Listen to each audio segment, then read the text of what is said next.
Hello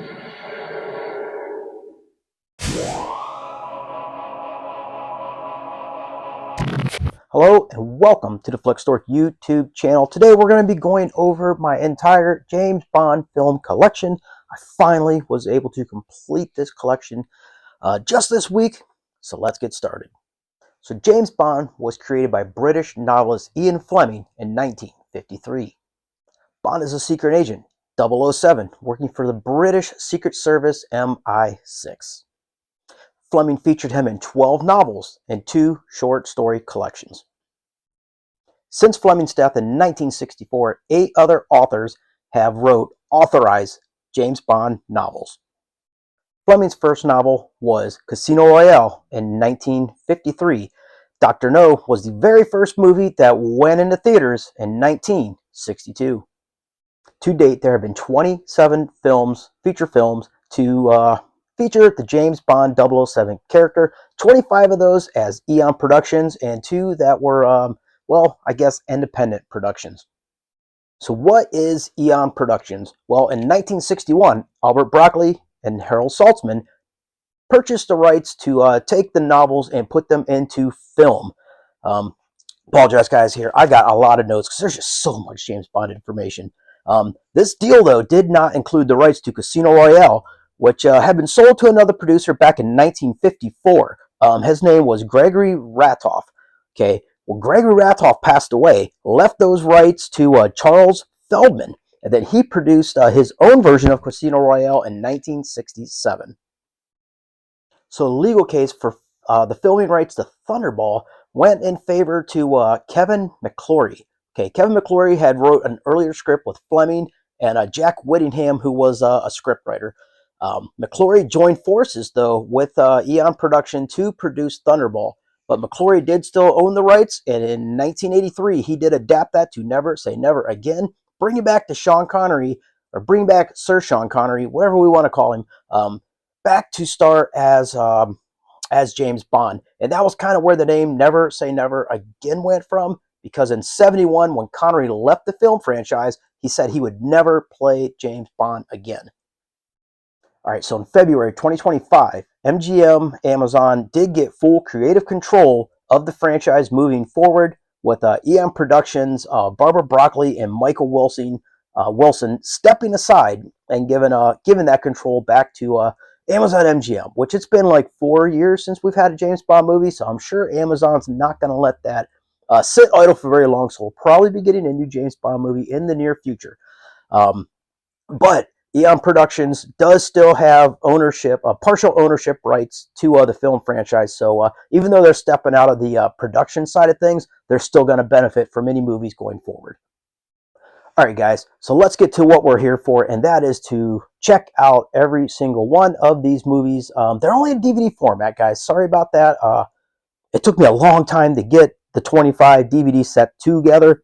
Just on again, off again collecting of these movies, but I am happy to finally have all of them together. So let's not waste any more time. Let's not ramble on. Let's get this spun around and let's start looking at these films.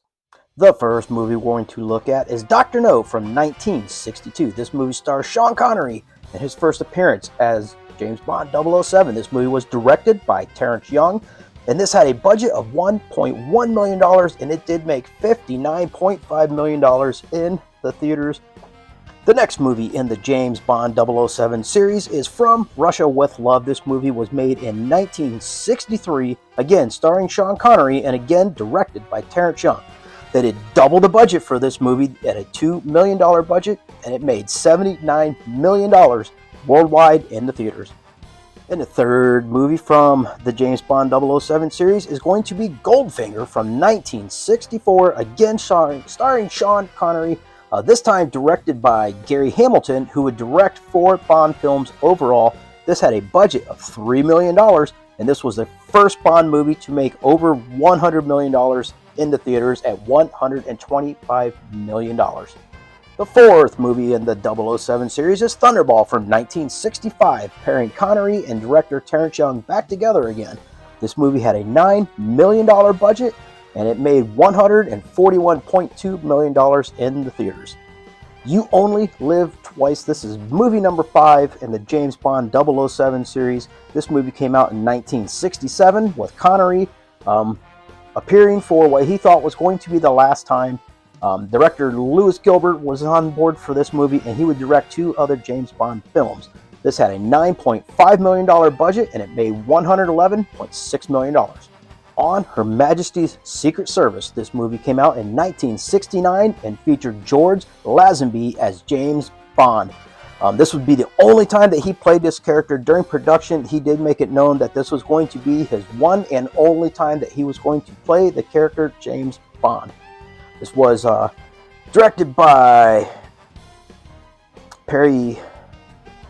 Boy, I didn't write down the directors of this. Okay, but anyways, so this was a $7 million budget and only made $82 million. So we went with 3 straight Bond movies that cleared $100 million in the theaters, and this one slipped down to $82 million, a big drop off from the Sean Connery movies. Here we are with 1971's Diamonds Are Forever, putting Guy Hamilton and Sean Connery back to play Bond for one more time. At least that's what he said. At least this was his last time for Eon Productions. But this movie had a $7.2 million budget. So you notice there the budget did go down for this movie, but they did get back over $100 million, coming in at $116 million. 1973's Live and Let Die is the next movie up, and this was the first movie to star Roger Moore, who would star in 7 James Bond films. Guy Hamilton was back to direct with a budget of $7 million, and this movie made $161.8 million in the theaters. The Man with the Golden Gun in 1974. This was Moore's second Bond movie, and again directed by Guy Hamilton, who was directing his last movie in the James Bond franchise. This movie had the same budget at $7 million and only made $97.6 million in the movie theater. The Spy Who Loved Me in 1977, Moore's third movie as James Bond, directed by Lewis Gilbert, who would direct a couple of movies here for the Bond franchise. This was the first movie to have a more than $10 million budget, $13.5 million, and this movie made $185.4 million. Moonraker from 1979, starring Roger Moore, Lewis Gilbert back to direct. This movie had a budget of $34 million, 3 times roughly from what the last movie was, but this was the very first Bond movie to make over $200 million at the box office with $210.3 million. So we get into the 1980s for Your Eyes Only, made in 1981, starring Roger Moore, and this is John Glenn directing for the first of like 5 consecutive films. Budget dropped back down a little bit to $28 million, but this did make $195.3 million in the box office. Octopussy, coming out in 1983, starring Roger Moore, Glenn back to direct. This movie had a budget of $27.5 million and made $187.5 million. A View to a Kill in 1985. This would be Moore's last appearance as James Bond. Glenn back to direct. $30 million budget, and this movie made $152.4 million. The Living Daylights, 1987. Tim Dalton, his first of 2 movies as James Bond. Glenn back to direct. A $40 million budget, which was the highest budget to this point for the film franchise, and this movie made $191.2 million in the theaters. License to Kill in 1989. Timothy Dalton back for his second and last appearance as James Bond. John Glenn back to direct his last movie as the director of James Bond. This had a $32 million budget and it made $156.1 million. So after a 6-year break, GoldenEye comes out in 1995 to star Pierce Brosnan as James Bond. This would be the first of 4 movies that Brosnan starred in. Martin Campbell on to direct. This had a $60 million budget, and this was the first movie to get over $200 million since 1979's Moonraker. In fact, this cleared $300 million, making $356.4 million worldwide. Brosnan's second movie, Tomorrow Never Dies in 1997. On to direct was Roger Spotswood.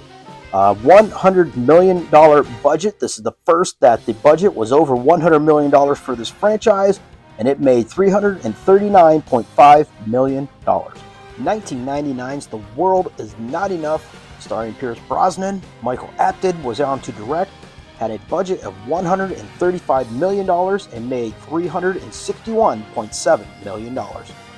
Die Another Day in 2002 was the 20th James Bond film. This is the last that we would see Pierce Brosnan as James Bond. This also starred Halle Berry. Lee Tamahori on to direct with a budget of $142 million, and this made $432 million in the box office, the first movie to clear $400 million. What would serve as a reboot to the series is Casino Royale in 2006. This is the first movie to star Daniel Craig as James Bond, and he would go on to star in the next 5 movies. This was directed by Martin Campbell with a budget of somewhere between $102 and $150 million. I believe that is why there's a disparity there in the price is probably something to do with marketing, because every Bond movie from here out has 2 different numbers like that. But this did make $616 million. This was the first movie to clear 500, the first movie to clear $600 million. In 2008, we would get Quantum of Solace. Mark Forster on to direct, starring Daniel Craig, with a $200 to $230 million budget, clearing $589.6 million at the box office. 2012's Skyfall, directed by Sam Mendes, starring Daniel Craig, would have a budget of $150 to $200 million, and this would be the first Bond movie to ever make $1 billion at the box office, making $1.109 billion. Spectre in 2015, directed by Sam Mendes, starring Daniel Craig, would have a $245 to $300 million budget.